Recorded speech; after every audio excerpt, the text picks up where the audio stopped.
Get into it. You know, first I was gonna call this butter like Chango butter or some bullshit like that. Then I was mixing it. I started smelling shit. I was like, no, this is the Butch trade butter, honey.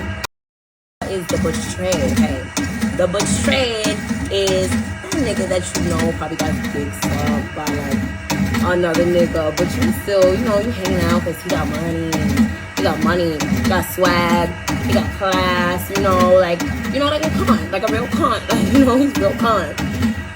And, you know, he probably be in there trying to dress you and all type of shit like that, and you just live for it. What?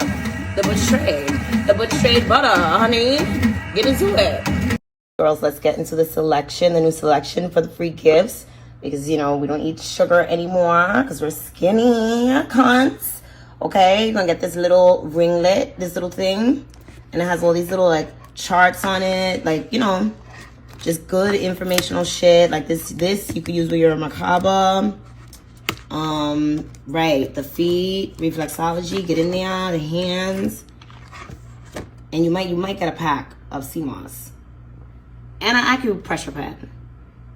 And a little sample of the version of regular cream, butter, sal, balm, whatever she is. I don't know what she is, but she's fucking it up for me, honey. Okay? Fucking it up for me.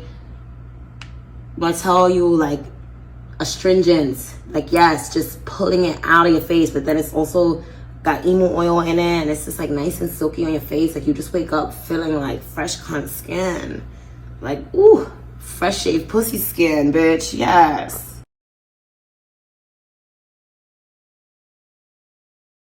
No, but bitches, okay. The real tea that I'm surprised nobody has spooked is the tea on Jason Lee, bitch. Get into it.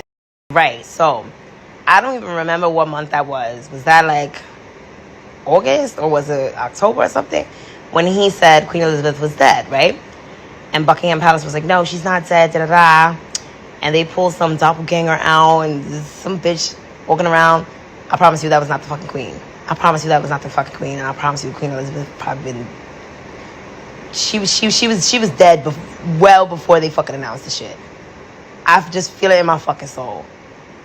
I feel it in my fucking soul. Let's get into it. Like, if he was to say that and she were really, really, really not dead, you know, he would be like tucked away in a corner right now. Like, his numbers are going up and through the fucking roof right now. So just by virtue of that fact, just by virtue of him like succeeding, that's how I know that shit was true. Jason Lee really had the tea. That's been the tea on my cup.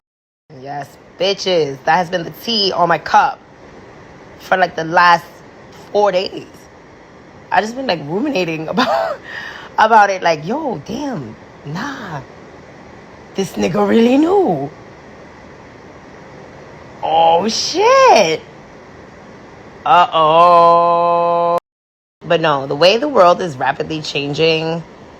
Okay, first off, let's get into how much of a fucking mess the royal family is. Like, oh my God. Like, oh my gosh. Like, okay, listen. I'm always going to love England. I'm always going to love England. I'm always going to love English people. Even the Irish. Just not the stewardesses on Aer Lingus. Y'all can keep those. Y'all can keep them hoes. I love the UK, you know? Like, I don't know. It's like my second home. But the fucking ghetto that is the fucking monarchy right now, what is it giving?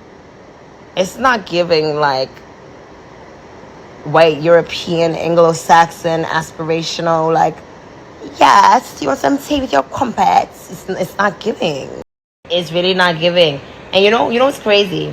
I feel like subconsciously Americans have had this, you know, maybe it's like this subconscious self-consciousness about ourselves in comparison to them, you know, because they would just always like, they always, you know how English people could be, you know, they like always like snarky, witty, like always got like a joke and a fly over your head, and you ain't really catch it, you know what I mean? And like or you're just like enamored with like, you know, what's going on, because I promise you, like, nobody does luxury like the British.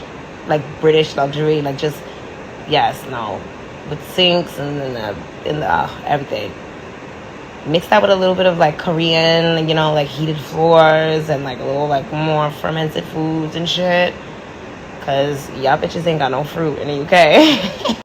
But yeah, I grew up like just like in love with the Spice Girls and in love with the UK and like in love with Princess Diana. I still love Princess Diana. Like, no, that's my ace. I love Princess Diana.